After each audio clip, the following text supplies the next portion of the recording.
ये जो दुनिया बनाई गई है भगवान के द्वारा, ये भगवान की खेती है। और हमें जो हम लोग जन्म लेते हैं मानव रूप में, हम किसान हैं।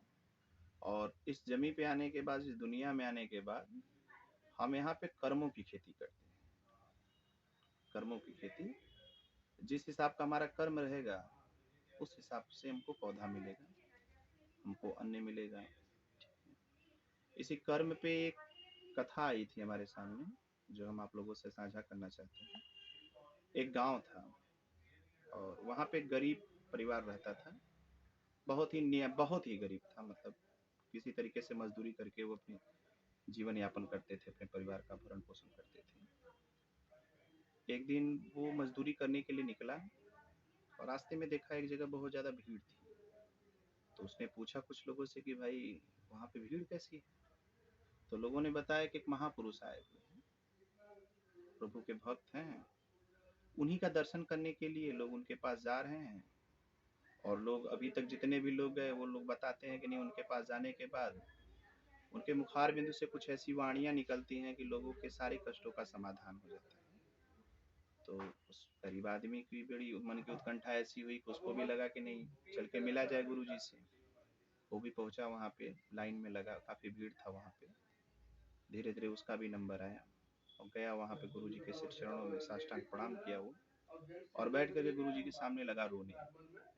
मन भावुक हो गया, बहुत ज्यादा रोने लगा। तो गुरुजी ने पूछा कि क्या क्या दिक्कत है? गुरुजी पूछे उससे, भाई प्रॉब्लम क्या है, परेशान इतना बहुत ज्यादा क्यों हो? तो उसने कहा कि प्रभु, किसी तरीके से मांग जांच करके तो परिवार का भरण पोषण तो कर ले रहे हैं, लेकिन सर पे छत नहीं है हमारे, और हमारी इतनी क्षमता नहीं है कि हम या तो परिवार का पेट भरें या फिर अपने सर पे छत लगाएं। प्रभु, लोगों से सुने हैं कि आपके पास आने के बाद सभी कष्टों का समाधान होता है, तो प्रभु इतना आशीर्वाद दीजिए कि हमारे सर पे भी छत हो जाए। तो गुरुजी हल्का सा मुस्कुराए, और मुस्कुराने के बाद उन्होंने कहा कि चलो ठीक है, एक उपाय कर लो, समाधान हो जाएगा।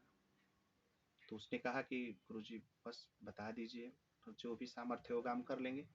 उन्होंने कहा कि नहीं नहीं, ज्यादा कुछ नहीं करना है, एक घड़ा ले लेना, उसको किसी पेड़ पे ले जा करके उल्टा करके टांग देना। अब एक बार तो उस किसान को बड़ा अटपटा सा लगा कि अरे घड़े से कौन सा उपाय हो, लेकिन गुरु की वाणी थी। उसने कहा कि नहीं, गुरुजी ने कहा हो तो कुछ तो सही कहा होगा, फिर करने में हर्ज ही क्या है, क्या जा रहा है, घर पे घड़े पड़े हुए हैं, टांग देते हैं उसको। वो घर पे गया और घड़ा लिया, उसको उसमें रस्सी वस्सी लगाया अपना, और ले जा करके उसको एक पेड़ पे टांग दिया, और टांग करके वापस घर पे चला आया। फिर नित्य सुबह हुआ, वो फिर मजदूरी करने के लिए निकला। लेकिन वो जब भी जाता था, वो जब भी काम के लिए निकलता था या काम से जब भी वापस आता था, उस घड़ी की तरफ बड़े ध्यान से देखता था और फिर अपने घर की तरफ चला जाता था। धीरे धीरे ये करते करते 1 साल का समय बीत गया। 1 साल 2 साल बीता। फिर एक दिन किसी के माध्यम से पता चला कि गुरुजी फिर आए हुए हैं। ये खुशी की इसकी सीमा नहीं रही।